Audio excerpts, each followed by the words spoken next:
Good morning or good afternoon. My name is Craig Johnson, and welcome to the Executive Mentorship session. And today we're going to be talking about threats in the IoT space. We have a great team.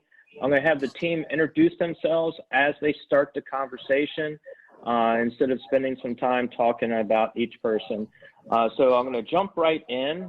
First things first, this is not an IoT 101 conversation. This is a conversation about the risk and emergence around IoT. So Chuck Brooks, welcome to the topic today, and I'm going to hand it over to you to go through the quick slide presentation, and then we'll jump right into conversation. So Chuck, it's in your hands. Thank you, Craig. It's a pleasure to be here, and I hope everyone's enjoying their pizza. It's exciting. We're going to have a really interesting conversation, but I wanted to sort of frame the conversation first of what we're going to be discussing. As Craig said, we're talking about IoT convergence and risk management is a major theme because we're in a future that's already arrived that is Industry 4.0, which is really the fusion of IT and physical security. And we're going to talk about what we have to do to prepare in terms of risk management and security by design. And we're going to talk about some of the case studies and the breaches and the known and the unknown devices out there. But I think one of the more interesting things about these IoT emergent factors is that they're really impacting society in every capacity in our digital world. A lot of it has been accelerated by COVID-19 since we've had to move to remote offices. And now many more companies are going into cloud and hybrid cloud, which has implications, of course, for IoT, which we'll discuss, and endpoints, which there are many, and trillions of sensors now, moving to the edge where we'd have to do a different type of computing. And perhaps overlooked is the 5G adoption, because now you're talking about contextualization of information and data and at rapid speeds. And what does it do? Does it open up vulnerabilities as well as increase performance and capabilities of a company? There's a lot of implications there too. Industrial control systems, huge issue, as we saw what's going on with major hacks recently, aimed at water supplies, aimed at energy, utilities. And what you have now is a fusion of Internet of Things devices that combine IT and OT, and they interact, and they're based on different protocols, different security arrangements. Does this open up a huge vulnerability landscape?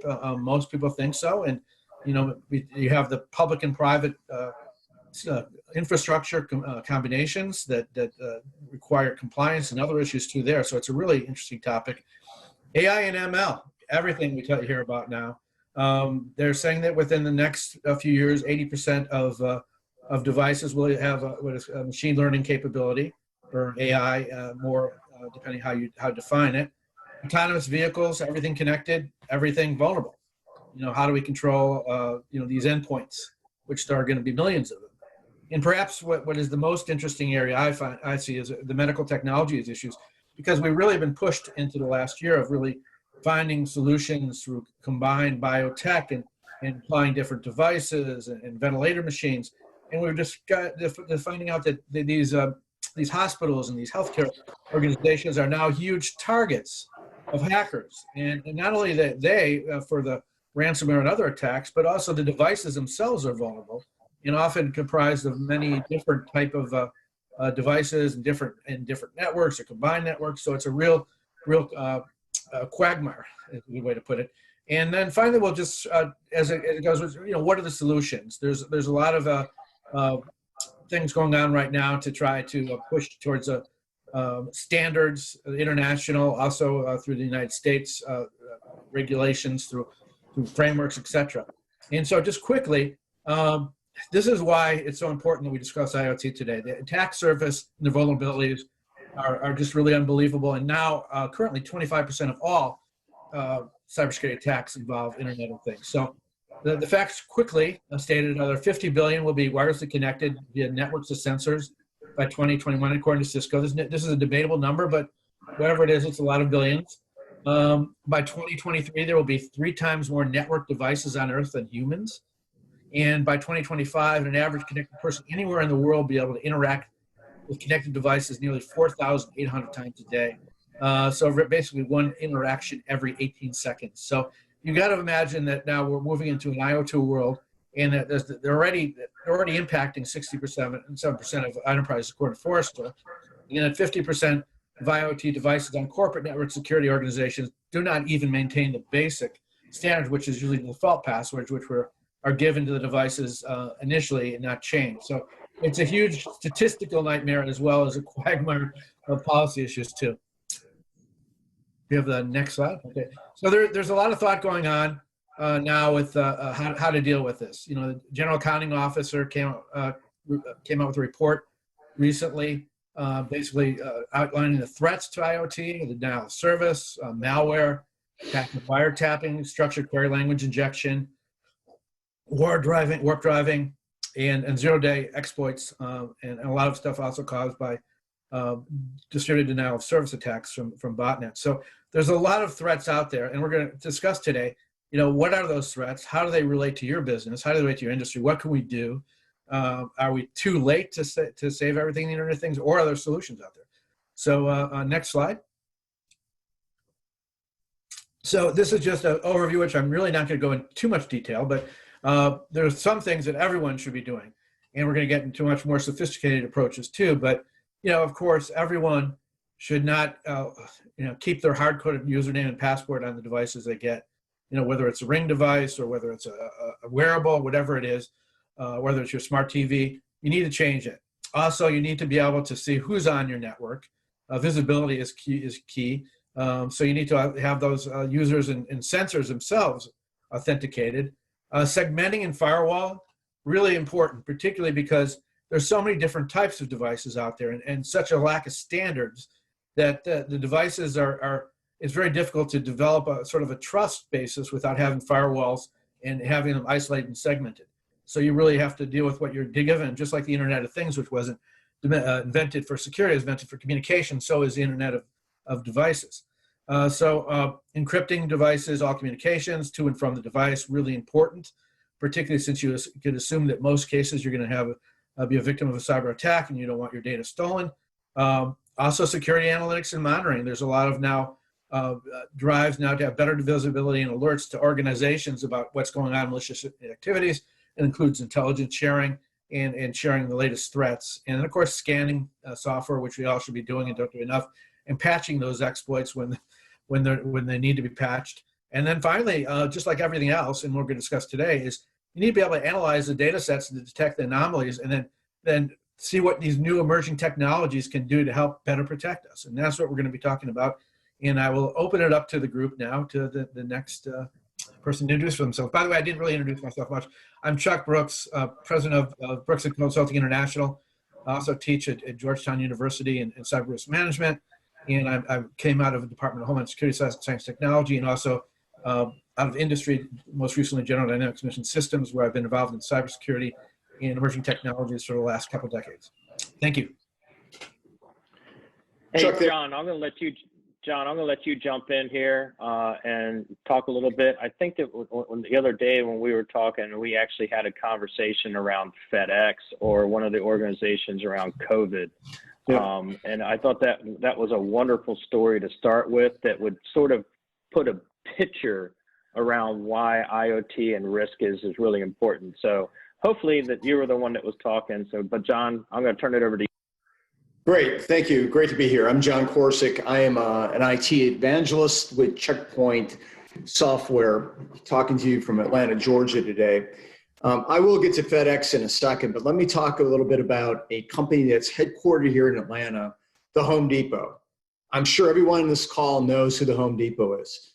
Now, they've taken this very seriously about IoT, and they have 2,200 stores, so that's a lot, and they have a lot of stuff.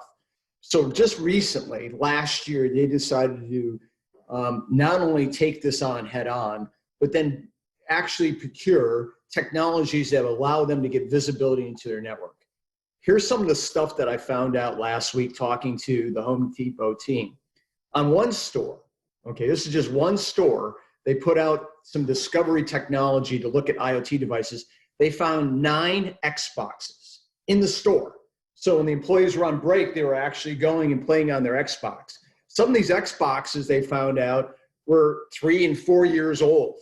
So imagine these old Xboxes that are connected to the internet that they didn't even know existed. They also found out on their POS systems, people were watching YouTube videos. Amazing. They discovered so much stuff. Think about the vulnerabilities, though. Those are access points for any cyber criminal to come in and do exactly what happened at Target. So if you remember a couple of years ago, Target got breached, and in a big way. They came in through the HVAC system. So wherever there's a gap, and if you don't know what's on your network, you got vulnerabilities. And you don't know until you go out and make a specific plan to discover what these devices are. So that's one example. I'll give you one other example in healthcare that's really pertinent. Last year in October, the University of Vermont hospital system got breached. They swear to the board of directors, to the state, that they had great security in place. They were checking out, all the malware coming across. They still got breached. It literally brought the hospital down to a crawl for 2 weeks. Now, here's the thing. There's many medical devices that are attached to beds, but they were not interested in those medical devices, and I can get to more about that too. They were interested in the personal information that's around each person, that basically is, when you get admitted to a hospital, all of your health information, all of that PII information that can be extracted from your health records. This stuff sells for, on the dark web, 10 to 20 times more than a regular credit card number. And so it's something that, every hospital and every malware threat that's coming in, this is what they're looking for. They're looking for that kind of information. Those are a couple examples just right off the top of the head, just to kind of get the discussion started. But I have many more anecdotal examples of why you need to have discovery, why you need to have visibility into your network. John, you actually brought up a really good point, if you don't mind for a moment here, Craig. So my name's Aaron Rose. Just to quickly introduce myself, I'm a security architect for the Mid-Atlantic region, as well as the Federal Division of Checkpoint's business. And specifically, I work a lot within IoT devices alongside John. Something that was really interesting, or just kind of struck a memory here, was it was about 2.5, maybe 3 years ago. I went to a conference with one of my counterparts here at Checkpoint. And at one point, there was a speaker I was really interested to hear from. And it was a CIO of a hospital down here in North Carolina. I should have said that. I'm in the sunny Charlotte, North Carolina today. But the CIO, when he gets on stage, I didn't really have a lot of background about his story or what had happened. But with this healthcare organization, to make a long story short, basically they had been breached by way of an IoT device. Now, what was interesting is a lot of medical or healthcare organizations think of IoT and they instantly think medical IoT. What's connected to the bed? What the heart monitors, the pumps, etc. But this IoT device was actually a security camera. So they were breached by way of this security camera, slowly infected across their network, and eventually the attackers had actually used this backdoor to propagate ransomware across the network. This took the hospital down for almost 3 weeks, meaning that everything was connected, everything was digital. They were actually having to teach their nurses and their doctors that had grown up in this world, probably from like my generation, where everything was digital, how to write down medical records, how to put orders on a piece of paper. They had to go down to their vaults and find these forms and take it off to like a FedEx office and say, hey, I need 30,000 copies of this. And during his conversation, the reason this stuck in my brain is he got really choked up. He started shedding tears because he felt personally responsible for this situation. And, unfortunately, it could have impacted, the health or survivability of some of the patients just because it took so long to get doctor's orders and prescriptions filled, et cetera. And there was definitely a time that they had to start adapting to it. So that just kind of struck a chord with me and was always stuck, back there in my brain. Well, in any situation where you have chain supply and logistics melding in with IT type of processes, you're going to see an absolute angle for a attack. Let's go to, what FedEx is doing. So FedEx is now deploying IoT technology across their entire infrastructure. And what really kind of triggered this off was they're one of the many carriers that we're using for transport of the vaccines. So some of the vaccines, Moderna and others, need to be refrigerated. Now think about that. You got refrigeration devices, you got airplanes, you got people loading them, you got handheld devices, you got cameras, you got, all the records that needed to keep all these manifests and logistics correct. And then you got to go from one point through another point to a final destination to get the vaccines to where they need to be deployed at your local CVS or Walgreens or wherever. So many points in between that FedEx knew that they didn't have a handle on absolutely all the devices, all the people who touched this, all the information, even though they have one of the best logistics/IT department chain supplies in the world.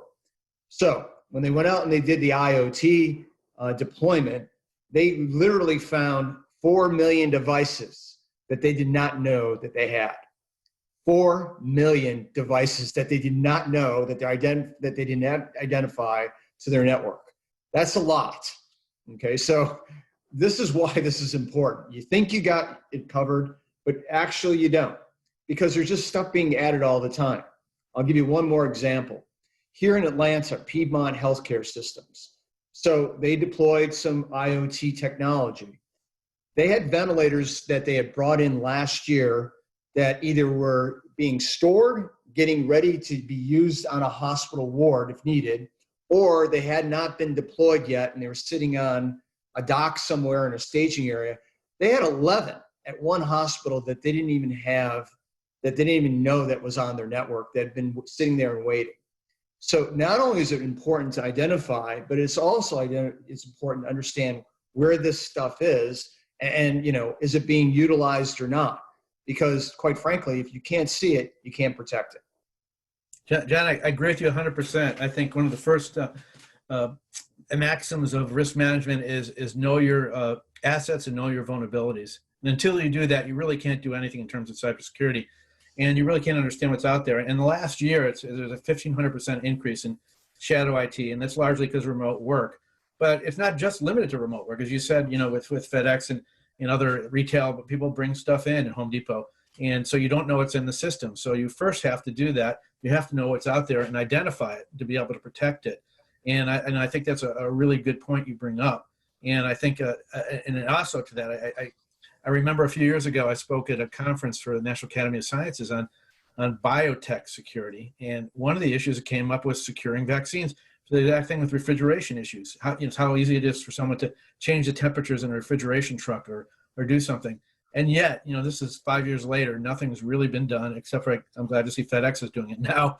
But I think that's really the lesson of all this, is that we're in a new era and we have to take action. We have many more new threats that are out there. And our attack surface is so much exponentially changed in the last couple of years, and it's going to keep changing, that we really need to look at IoT as perhaps the biggest cybersecurity threat out there. So Chuck, what do you think about best practices? And for the audience that's listening to us talk about this, where would you start? And then I can kind of tell you where I think you should start as well. But what's your thoughts on that? Well, generally, as I mentioned, vulnerability assessments is really important. But also get a framework going, follow either a NIST or a MITRE framework for your vertical industry to know what you need to do. They spell it out pretty well. And then you have to thoroughly educate the employees of what it means, because you can have all the frameworks in the world, and if no one adheres to them, then it doesn't mean anything. And then, of course, I think you could go into the more functional aspects of securing IoT devices, segmenting them, putting encryption, looking at layered security, looking at antivirus, all kinds of other things you might need to use to secure endpoints and networks, and including the cloud. So I think this would be my starting point. Yeah, I agree with you. So I go ahead, Craig. I was going to ask, do you think that, and this is open to all three of you, do you think that the speed of 5G and the improvements in the performance in general, is going to impact how IoT is implemented. And a follow-up on that one is, you know, we've talked about medical a little bit. We've talked about some infrastructure with FedEx, but like, you know, I came from a couple customers that were critical infrastructure, like power supply companies and stuff that have ICS environments and SCADA environments that are supposed to be completely air gapped. But as we're moving into as they're moving into the age of the 20th century, those air gaps are starting to disappear. And those IoT pieces and those ICS pieces on that side are starting to show up. Can any one of you all talk a little bit about that? Yeah, actually, if you don't mind, that brings up a really interesting point when you're talking about, you know, the critical infrastructure. You know, I think of, especially in critical infrastructure, I think of energy. You know, energy is kind of the backbone to everything that we do. And when 5G, you know, was starting to be a twinkle in the eye of the engineers that created it, you know, their first thought was, this is perfect. This is something that can connect, you know, those devices that are out in remote areas. And who has a lot of devices in remote areas? Energy providers. You know, they've got solar grids, they've got power controllers, substations, et cetera. 5G is a perfect application for that. But it's really interesting, Craig, when you say, you know, how is this going to impact that? Because when we're connecting all of these IoT devices to lightning fast connections, you know, we're not the only ones that have that knowledge. You know, those people that have questionable moral compasses out there, those malactors of types, they know that that's there as well. And when they can start affecting our critical infrastructure, things that power everything that we've talked about today, you know, from supply chain and logistics companies to healthcare organizations, you know, the impact is, it makes me nervous. I'm concerned at this point. Yeah, so these things saying air gapped, just for people that don't know what that is a separate network from your IT network. The real key here is, let me just address the 5G thing. Think of 5G as basically edge computing close to your house. And what I mean by that is edge computing is now 5G allows you access to cloud resources that you wouldn't have otherwise quickly. That's the first thing. And that's a big danger if you don't protect it all the way out to the edge and also on your devices, the endpoint, because the endpoint is the end game. So that's point number one. Point number two, as far as our municipalities, we saw in Oldsmar, Florida, that recently they got breached. And, you know, quite frankly, someone came in and took over the controls of their purification system. These devices, these ICS devices, which are called industrial control systems, have embedded software, and they also have hardware components on it. Typically, these are designed for an industry, and they're not usually easily updated, and usually the operating systems and the hardware are older in that. Quite frankly, I mean, as we put these two networks together, the ICS network that's doing either manufacturing or working with municipalities for energy or water purification, and melding that with an IT network, that's where you see the breaches, because these older devices are not protected. So it is upon the responsibility of the people that oversee all of this to actually put in the policies and the technology to protect people. And that is what we're talking about. So this will lead me to my final point. Who's responsible for this? Well, I was talking to the CISO at Equifax, Jamal Falshi, not long ago. And he says the role of a CISO now is not to be a technologist, but be more of a facilitator looking over the whole company, doing risk management and risk assessment and reporting that back into the board of directors and also the CEO and the CIO. So they are really the visionaries of how they're going to put all this together. And yes, they do need to be involved on the manufacturing side with the people responsible for it. All of this is blending together, but it is the responsibility for not only the CISO, but also the people that are responsible for the company as a whole or the municipalities as a whole.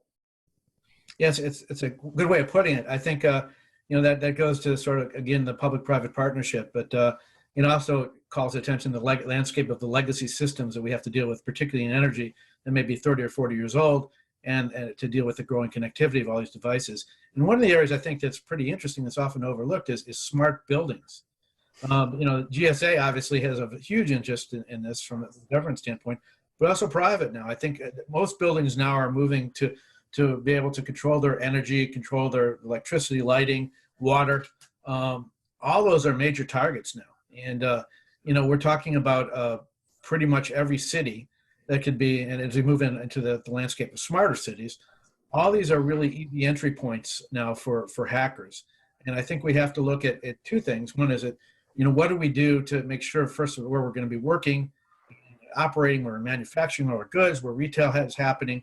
How do we protect all that? And, I'd like to open that up to both John and Aaron. Well, I think Chuck, and John kind of pointed this out earlier, and you did as well. The first step in this process is knowing what you have. That seems to be the point that we're slowly starting to to adopt IoT security in our space. But I've worked with a number of customers that have come in and said, oh yes, we have maybe some HVAC control systems or this or that, but we don't have a lot of IoT devices.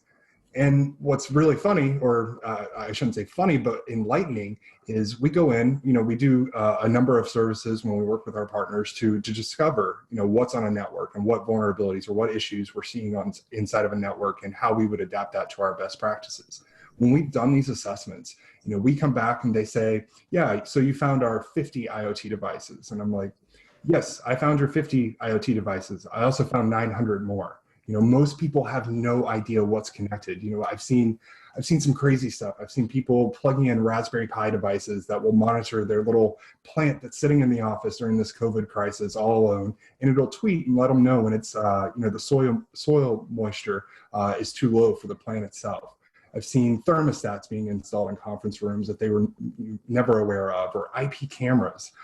There's a good deal that a lot of people don't know. So I think the first step in all of this is to identify what's on your network, classify that, fingerprint it, understand what's there before we start implementing the security controls. We can't effectively implement these controls without that visibility in the first place.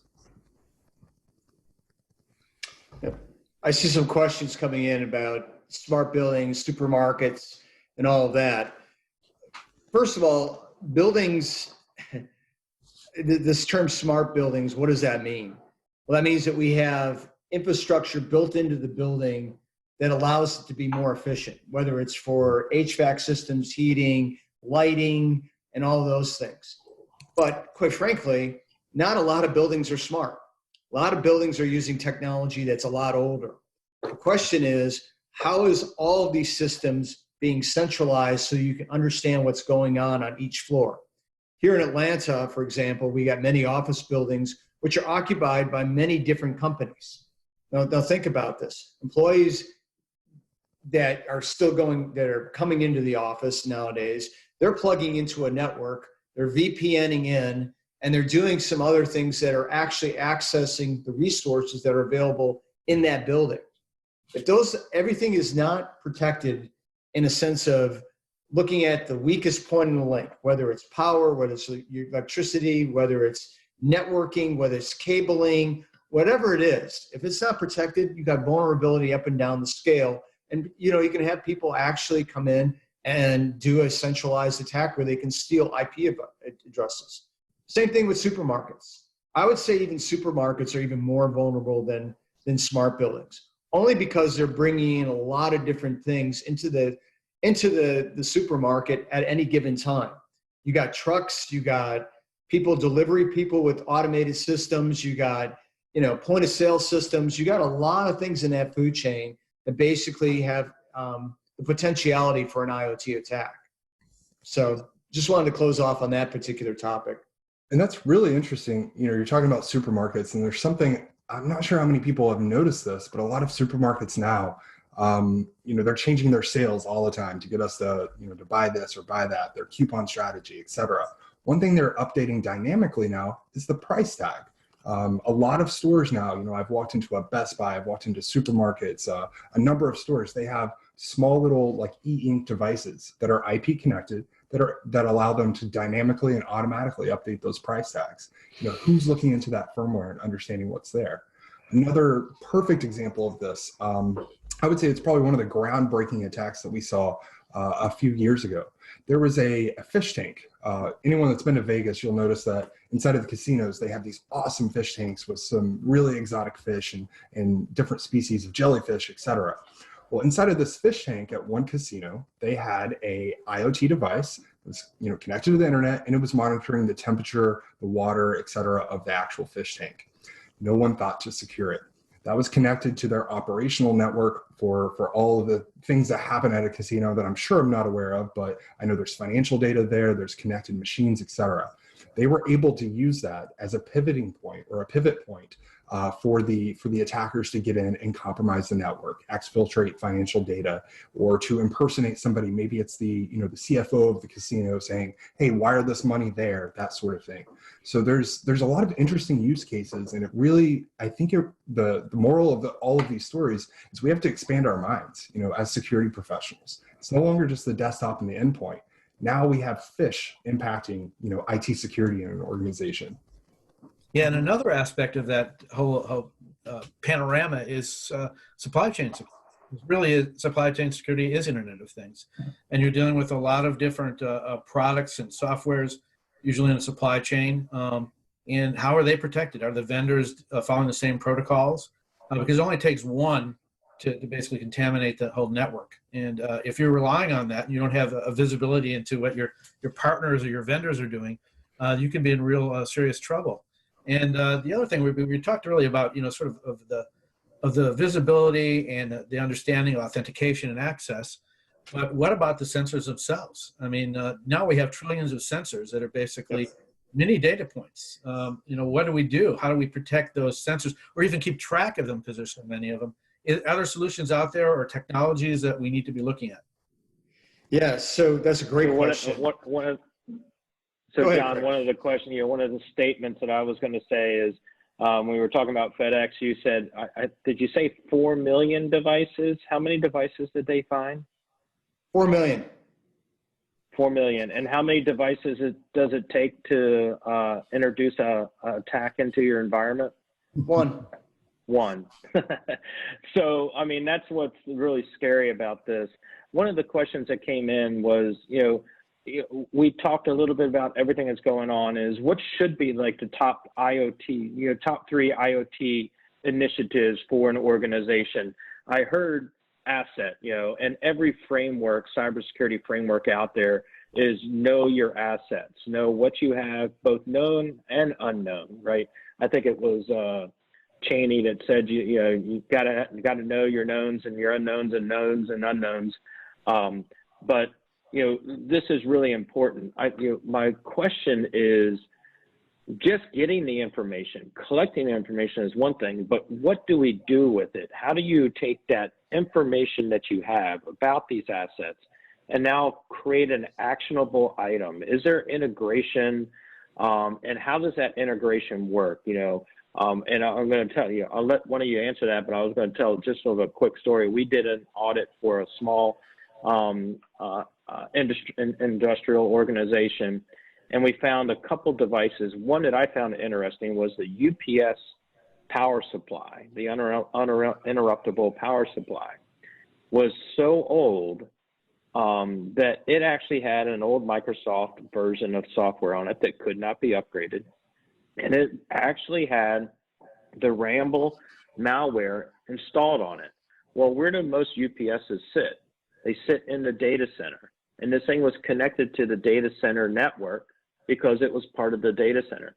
So they actually had malware sitting on a device inside their data center that they would have never, ever thought about looking at before until they discovered it on there. And then the question was, how do they take action on it? So John, Aaron, or Chuck, I'll let you jump in, is how do you take that asset information and do something with it? Well, and that's really interesting, Craig. I mean, you brought up, I think, a great point. The majority of IoT devices, IoT is not something new. IoT has been around for quite some time now, to be quite frank.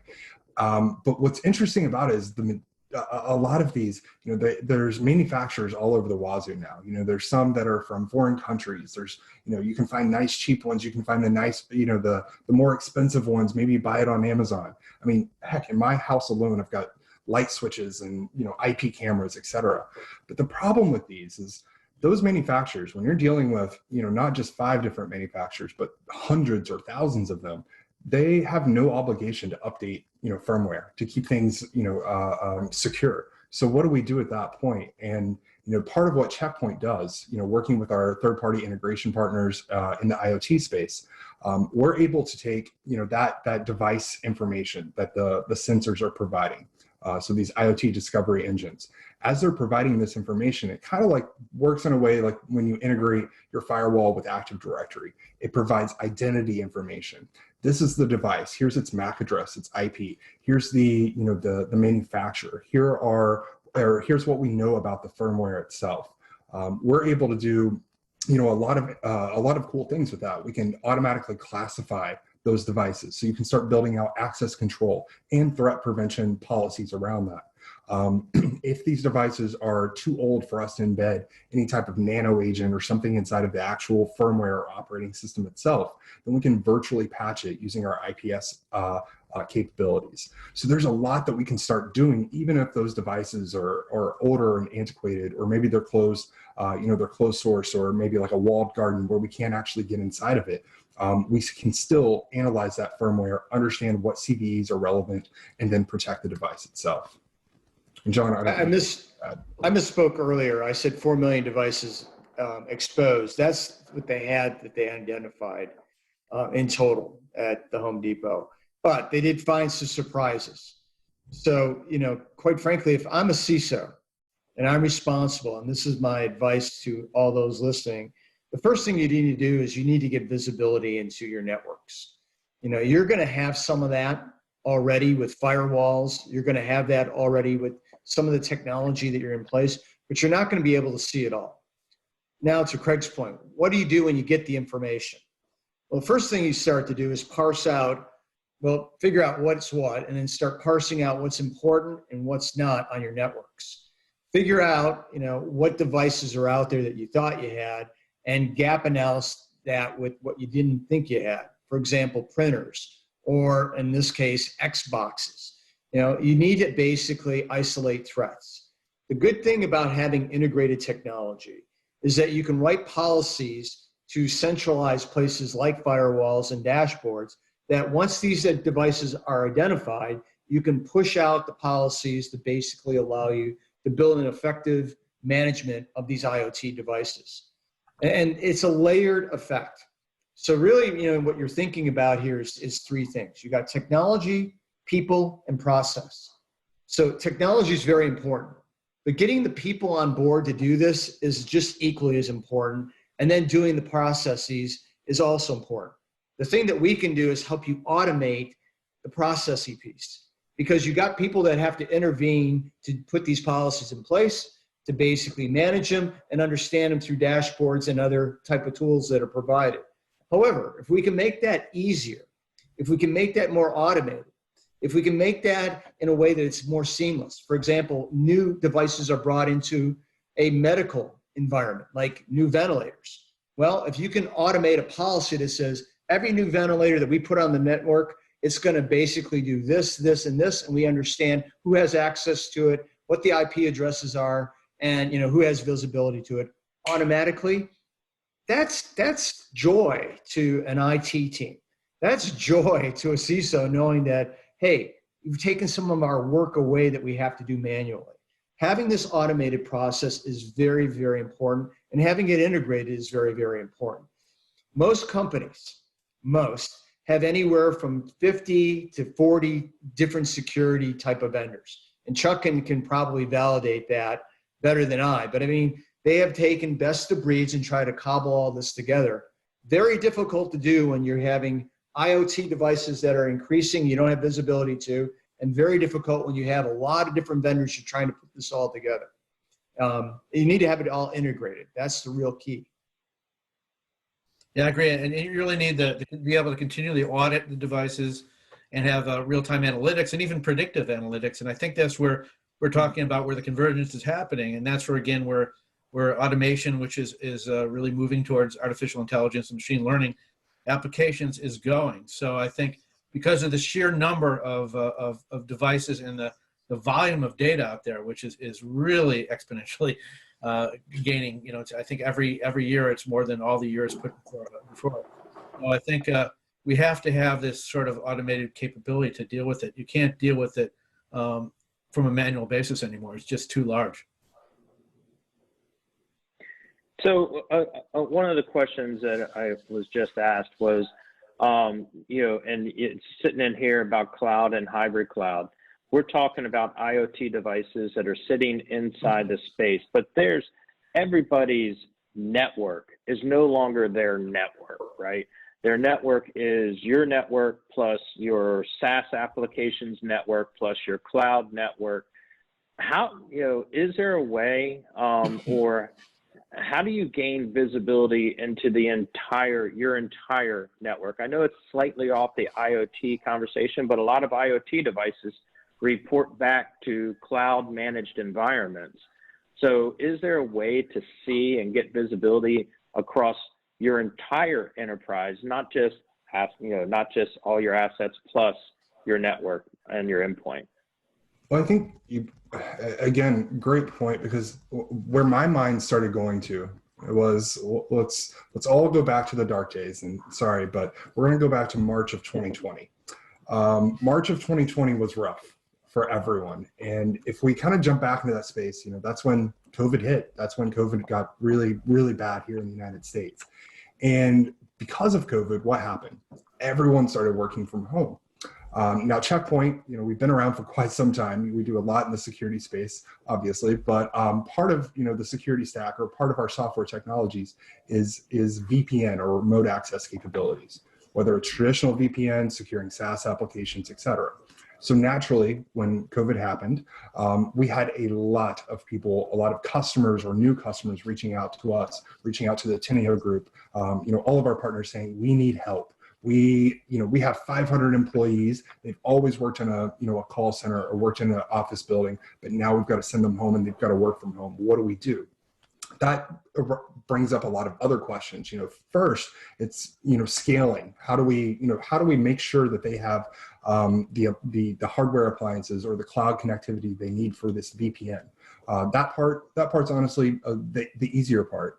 But then the question is, wait a second, Aaron's working from home now. He's got, his watch that's connected to his, to his body, measuring things all the time, notifying him of things. He's got IP cameras in his house. He's got switches. He's got kids that are remote learning on potentially unsecure devices. How do we segment that? So that was really the challenge that I don't think, the VPN part, sure, that was, difficult, or that was first in mind for a lot of people. But from our perspective, that was easy to solve. The real question was, okay, now that we have connectivity, to Craig's point, you don't always know what's, you don't own your entire network at this point when you have people connecting from home, and we've got to look at how do we segment those devices? How do we prevent, an infection from spreading from, maybe an unsecured like nanny cam over to an endpoint that's corporate owned, and then spreading laterally across the network over that VPN tunnel, that backdoor directly into the data center. That was the big concern for Checkpoint. That's what, March, April, May, and June, that's pretty much what I was doing every day. So you bring up a very good point there, Craig. So one of the questions that came in, and we approached, Chuck, and this is going to be directed towards you, we approached the frameworks a little bit in the beginning. The question was, what frameworks would you suggest in helping clients assess the risk of IoT? And I see IoT as just another piece that will mold right into frameworks. But from your understanding and from your view, are there IoT specific frameworks, or are we just molding IoT into existing frameworks? And and can you talk a second or two about frameworks in general? Yeah, there are specialized IoT frameworks, and NIST just came out with one last year, which is really good. It's very much in depth. It's industry adaptable, depending what vertical you are, but it really is comprehensive into what you want to do. And again, the MITRE attack is also similar to that, because I think what has happened, and those two organizations primarily look towards government first, but because of the integration of all our critical infrastructure between government and the private sector, it equally applies to the private sector. And both those organizations were tasked with coming up with those frameworks, mainly because they've been recognized as one of the biggest threats to security by the federal government, and that includes supply chain and IoT, all those aspects, whether it comes down to multi-domain warfare, whether it comes down to operating transportation, or feeding people, or running government agencies and running GSA buildings. So all those are very relevant. And I recommend that everyone sort of look at the NIST frameworks. I mean, it's been going on for many years now, and they keep upgrading them. There's a lot of thought and capability put into those. And again, I don't think everything is generically applicable to what you are as an industry or business, but elements certainly are. And it goes back in incorporating some of the basic cyber hygiene frameworks and some of the same things that were addressed with the GAO report. So I think the answer is, go use those. There's a lot of resources you can leverage from industry and from the government on those frameworks. And also look at the IEE standards of P2 13 standards for, basic standards for IoT devices. There's a problem now that there's so many competing organizations and no global standard, but at least they're talking. And I think the recent Cybersecurity Improvement Act by Congress, which sets some of these guidelines too for standards, is a step in the right direction. So I think we're moving in the right directions, but you have the resources at least to help prepare yourselves from these frameworks. Yep. I saw one of the questions John, before we jump on, it's 12:47.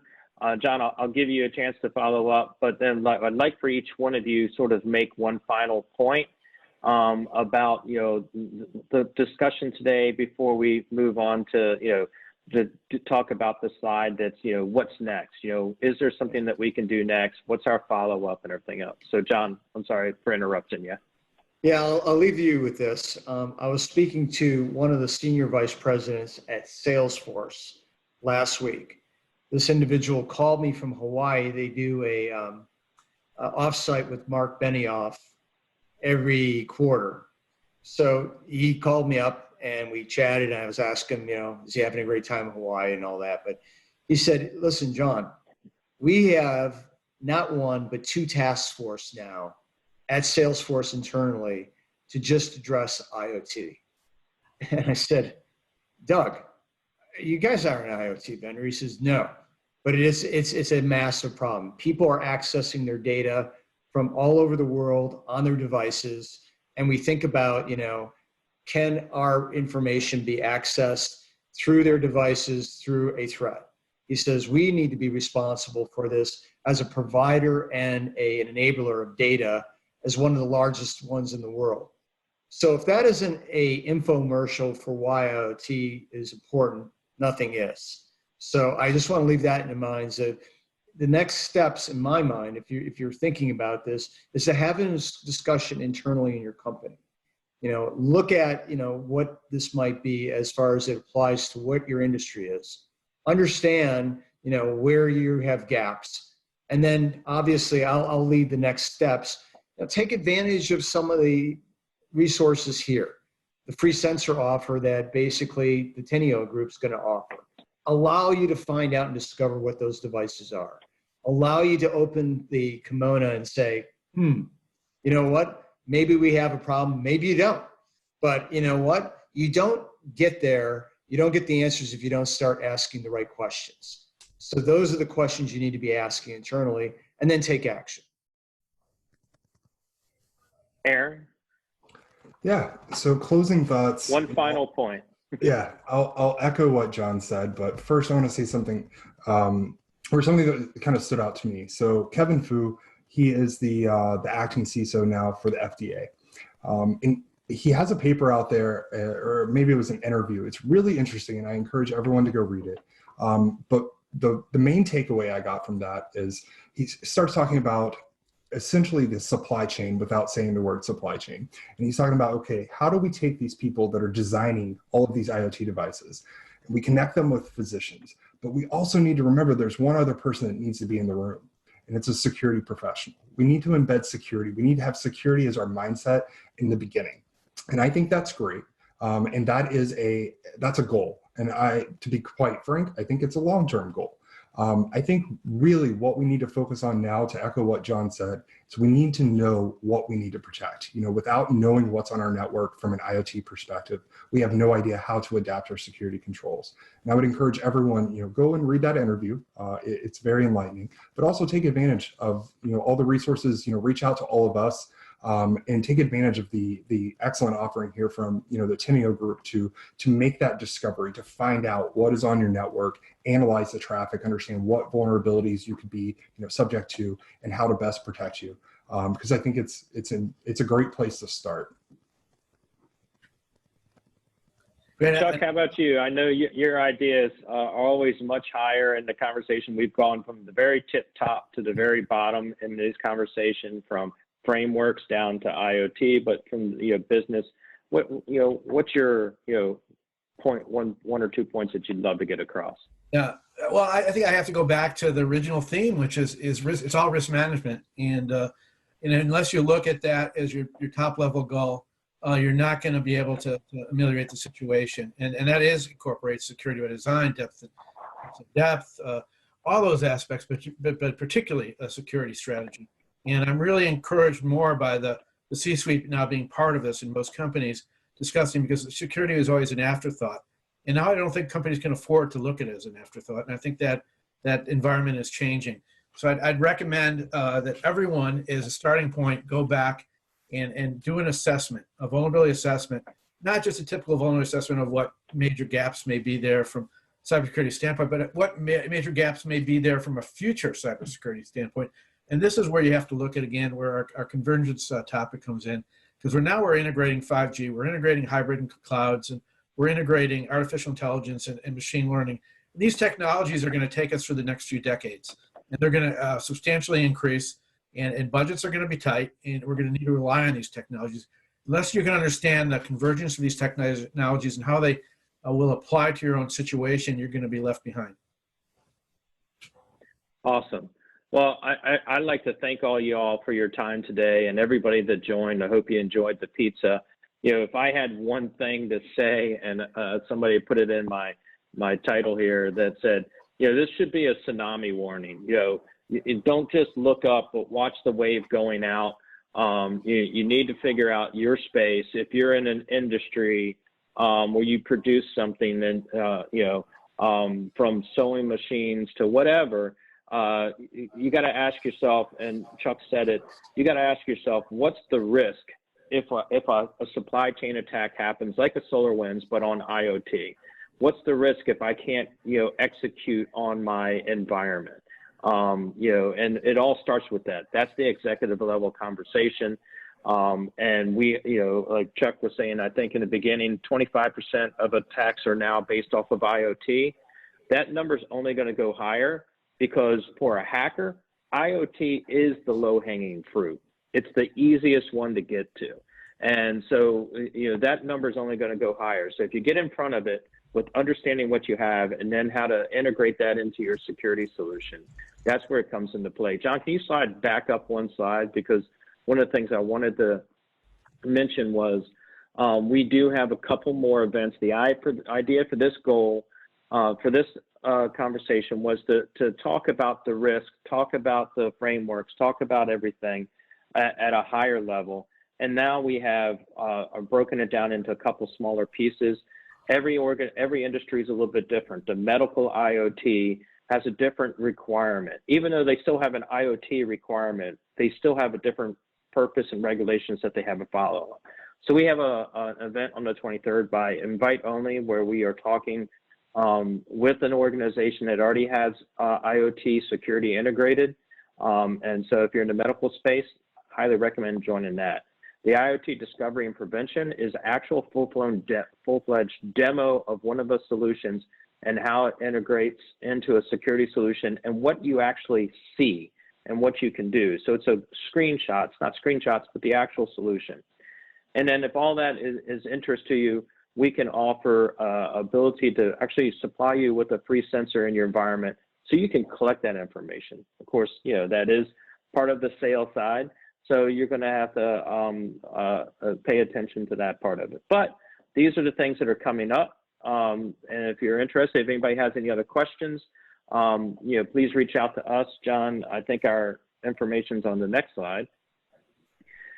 Please reach out to any one of us, and we can respond to you and get you involved in right groups. Like, I'm sure Chuck would love to talk to you from the higher level, and John and Aaron from the architecture level, and myself actually from the implementation level. So all these, we have a way to cover you in every environment. Other than that, I'd like to thank everybody for joining us today. I hope you enjoyed your pizza, and have a great rest of the day. Thanks, Craig. Thank you. Take care. Thank you, everyone. Thank you.